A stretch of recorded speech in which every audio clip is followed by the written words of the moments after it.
சமூகம் நமக்கு என்ன கத்து கொடுத்துட்டு இருக்கு தெரியுமா? யாரையும் நம்பாத. அவனை பார்த்தா நல்லவன் மாதிரி இல்லடா.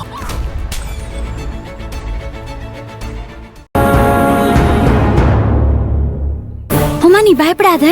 நான் அம்மாவையும் தம்பியையும் எப்படியாவது காப்பாத்திடுவேன். அந்த பஞ்சாயத்து அவர் வீட்டுக்கு தானே 2 பேரையும் கூட்டிட்டு போயிருக்காங்க. இல்ல துளசி, தலைவர் வீட்டுக்கு அவங்க போல.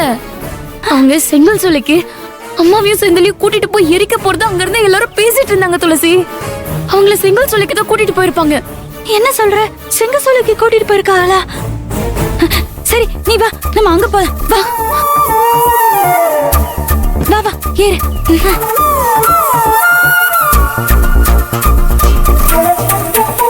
அண்ணே, போங்கண்ணே.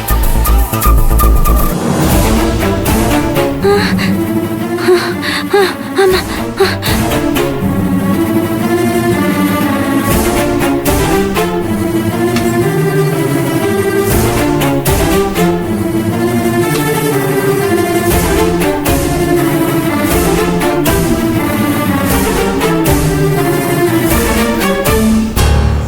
வா அபிமா. ஒன்னும் இல்ல அபிமா, இருக்கிற நிலைமைய பார்த்தா என் அம்மாவும் தம்பியும் அந்த பஞ்சாயத்து கிட்ட மாட்டிப்பாகன்னு தோணுது. ஈஸ்வரி அக்கா அவங்கள காப்பாத்துறதுக்காக போயிருக்காங்க. அக்கா அவங்கள எப்படியும் காப்பாத்திருவாங்க தான்.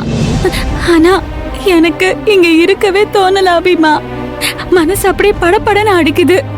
அதனால நானும் கிளம்பி என் ஊருக்கு போயிடலாம்னு நினைச்சேன். அதனால இல்ல, நீ எனக்கு ஒரே ஒரு உதவி மட்டும் பண்ண. நீயும் என் கூட பழைய வீட்டுக்கு வா. நான் அங்க இருந்து கிளம்பி போயிடுறேன். ஏன்னா நான் இப்ப இங்க இருந்து தனியா வெளியே போனேன்னா சின்னையா பாத்துட்டு 1008 கேள்வி கேட்பாங்க. என்னையால அவரை சமாளிக்கவே முடியாது அபிமா. அதனாலதான் உன்னை கூப்பிடுறேன். நீயும் என் கூட வாயேன்.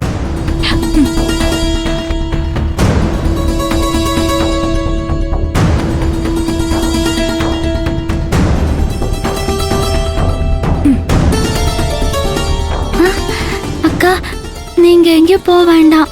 அக்காவே அம்மாவையும் தம்பியையும் காப்பாத்திரும். அவங்களுக்கு எந்த ஆபத்தும் வராம பாத்துக்கும். நீங்க தேவையில்லாம வீணா அலையாதீங்க.